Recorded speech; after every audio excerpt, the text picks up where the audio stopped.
সুপ্রিয় চাকরি প্রত্যাশী ভাই বোনেরা, সম্প্রতি ভূমি মন্ত্রণালয় থেকে নতুন একটি নিয়োগ বিজ্ঞপ্তি প্রকাশিত হয়েছে, যেখানে 5টি পদে সর্বমোট 124 জনকে নিয়োগ প্রদান করা হবে। আজকের এই ভিডিওতে আমরা জানবো কোন পদে কতজনকে নিয়োগ প্রদান করা হবে, কিরকম শিক্ষাগত যোগ্যতা, কিভাবে কোথায় গিয়ে আবেদন করবেন, আবেদন করার জন্য কোন পদের জন্য কত টাকা প্রদান করতে হবে এবং কোন কোন জেলা প্রার্থীরা আবেদন করতে পারবেন, সব বিষয় নিয়ে বিস্তারিত আলোচনা করব।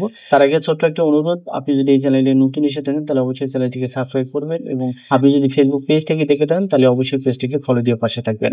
এই সার্কুলারের প্রথমে যে পদ সেটি হচ্ছে সিস্টেম অ্যানালিস্ট। এই পদে একজনকে নিয়োগ প্রদান করা হবে। সর্বোচ্চ বয়সীমা হচ্ছে 40 বছর। এখানে শিক্ষাগত যোগ্যতা ও অভিজ্ঞতা দেওয়া আছে, এগুলো আপনারা অবশ্যই দেখে নেবেন। দ্বিতীয় পদটি হচ্ছে প্রোগ্রামার, যেখানে একজনকে নিয়োগ প্রদান করা হবে 6তম গ্রেডের বেতন স্কেল। 3 নম্বরটি হচ্ছে সহকারী রক্ষণাবেক্ষণ প্রকৌশলী। এই পদে একজনকে নিয়োগ দেওয়া হবে। সর্বোচ্চ বয়সীমা হচ্ছে 32, 9তম গ্রেডের বেতন স্কেল প্রদান করা হবে। শিক্ষাগত যোগ্যতা স্বীকৃত কোনো বিশ্ববিদ্যালয় হতে computer science and engineering, electrical and electronics engineering, information and communication technology বিষয়ে কমপক্ষে 2য় শ্রেণী বা সমমানের সিজিপি সহ 4 বছর মেয়াদী স্নাতক বা সমমানের ডিগ্রি থাকতে হবে। 4 নম্বরটি হচ্ছে প্রশাসনিক কর্মকর্তা। 11তম গ্রেডের বেতন স্কেল প্রদান করা হবে, যেখানে একজনকে নিয়োগ প্রদান করা হবে। শিক্ষাগত যোগ্যতা দেওয়া আছে, এগুলো আপনারা দেখে নেবেন। সর্বশেষ যে পদ সেটা হচ্ছে কম্পিউটার অপারেটর। এই পদে সব থেকে বেশি নিয়োগ প্রদান করা হবে। 13তম গ্রেডের বেতন স্কেল 120 জনকে নিয়োগ দেওয়া হবে। এখানে নিয়োগের সংখ্যা কম বেশি হতে পারে। সর্বোচ্চ বয়সীমা হচ্ছে 32। শিক্ষাগত যোগ্যতা হচ্ছে বিজ্ঞান বিভাগ থেকে স্নাতক বা সমমানের ডিগ্রি। এছাড়াও কম্পিউটার মুদ্রাক্ষরে প্রতি মিনিটে বাংলায় 25 এবং ইংরেজিতে 30 শব্দের গতি সহ সংশ্লিষ্ট বিষয়ে স্ট্যান্ডার্ড অ্যাপটিটিউড টেস্টে উত্তীর্ণ হতে হবে। এছাড়াও সংশ্লিষ্ট পদে কাজের বাস্তব অভিজ্ঞতা সম্পূর্ণ প্রার্থীদের অগ্রাধিকার প্রদান করা হবে।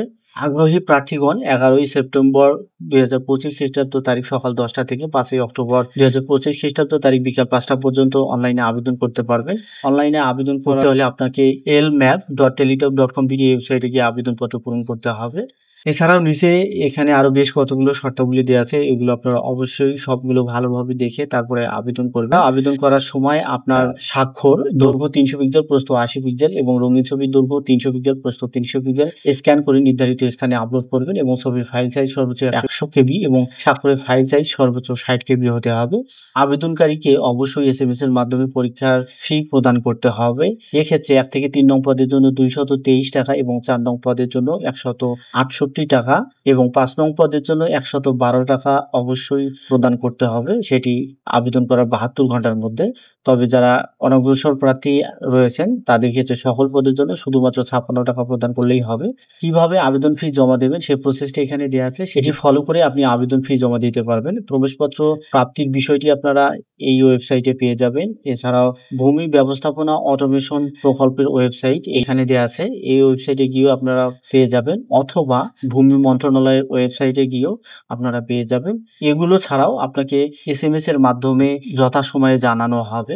তো এখানে আরো বেশ কিছু শর্তাবলী আপনারা দেখতে পাচ্ছেন, এগুলো আপনারা অবশ্যই দেখে নেবেন। আপনাদের সুবিধাতে সার্কুলার ডাউনলোড লিঙ্কটি আমি ভিডিও ডিসক্রিপশনে দিয়ে দেবো, অথবা কমেন্ট বক্সে চেক করলেই পাবেন। সেখান থেকে ডাউনলোড করে দেখে নিয়ে তারপরে আবেদন করতে পারবেন। মোটামুটি এই ছিল আজকের মতো। দেখা হবে আবার নতুন কোনো নিয়োগ বিজ্ঞপ্তির ভিডিওতে। সে পর্যন্ত ভালো থাকবেন, সুস্থ থাকবেন। আসসালামু আলাইকুম।